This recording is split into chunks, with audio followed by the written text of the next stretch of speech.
va passer tout de suite au trophée d'entreprise et cité. Et il est remis ce soir à Delecroix Construction, représenté par le gérant Jean-François Toubeau. Et c'est Frédéric Motte qui va remettre ce prix, le président d'entreprise et cité. Quelques images tout de suite de Delecroix Construction.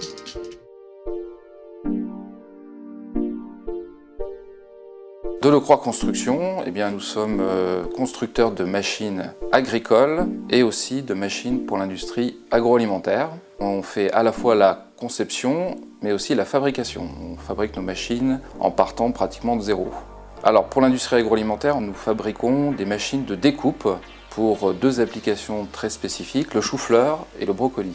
D'ailleurs, nous avons 2 brevets européens pour ces 2 applications. Alors pour cette partie-là, en fait, nos clients, c'est Bonduelle, Ardo, Dossi, principalement. Et alors la deuxième partie, les machines agricoles, en fait, ce que l'on cherche à faire, c'est à mécaniser les récoltes qui ne le sont pas ou très peu. Donc derrière, là, ce sont des remorques et des systèmes de convoyage. On appelle ça aussi des tapis de récolte. Alors, ce qu'on cherche à créer, à apporter à nos clients, c'est d'aller au-delà, si c'est possible, de la récolte. C'est-à-dire, on va proposer des solutions de conditionnement, de lavage, voire même de découpe directement dans le champ. Donc en résumé, ce qu'on apporte à nos clients, c'est des gains de productivité, de l'ergonomie, donc un travail moins pénible, et aussi de la fiabilité. Et d'ailleurs, nos valeurs, c'est l'innovation, la fiabilité et la proximité, notamment des clients. Alors, Delecroix Construction, c'est une PME qui a fait 1 300 000 € de chiffre d'affaires en 2013. On est 9 personnes. Et en termes de stratégie, on a 2 axes clairs en termes de développement.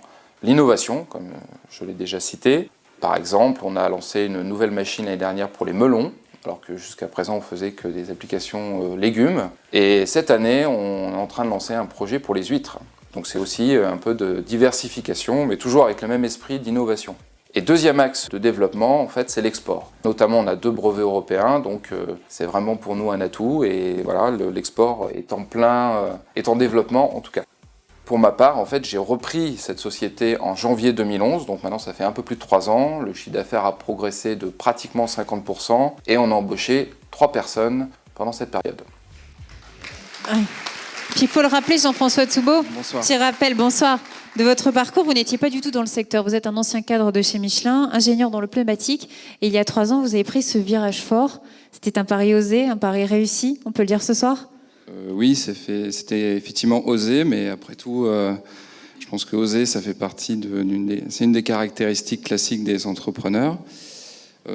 En fait, je pense que c'est un ensemble d'ingrédients. Tout d'abord, quand j'ai regardé cette société, juste avant de la reprendre, j'ai vu une base très solide. Ensuite, un élément clé, ça a été aussi l'accompagnement du cédant, qui a été aussi une réussite. Troisième point, c'est effectivement mon envie d'entreprendre et mon expérience industrielle. Et enfin, le quatrième, je pense, c'est la stratégie que j'ai travaillée avant de reprendre, juste avant. En fait, ce qui s'est passé, c'est que j'ai repris des études juste avant de reprendre, avec le projet d'entreprendre à l'EDEC, en faisant un MBA. Et en fait, juste avant de reprendre, j'ai fait mon mémoire sur la société. Et j'ai bâti une stratégie avec 2 axes, ma foi, assez classiques, l'innovation et l'export. Donc l'innovation, on l'a vu, on veut aller chercher les niches qui ne sont pas occupées, et donc les occuper avec une innovation. Et ensuite, on veut essayer de les dupliquer, les mêmes niches, à l'échelle internationale.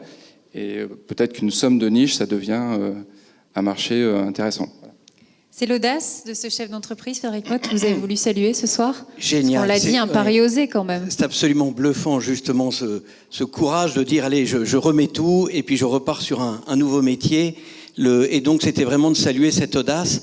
Je lisais une citation de Peter Drucker, un économiste, qui disait « Derrière chaque réussite d'entreprise, il y a un jour un homme qui a pris une décision courageuse ». Et donc cette audace, aujourd'hui, justement, c'était le prix d'entreprise et cité qu'on voulait vous remettre.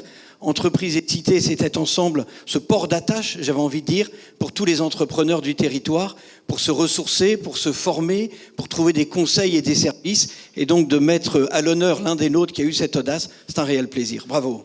Merci Frédéric Motte. Vous allez remettre d'ailleurs ce prix, ce trophée à Jean-François Toubeau. On peut les applaudir.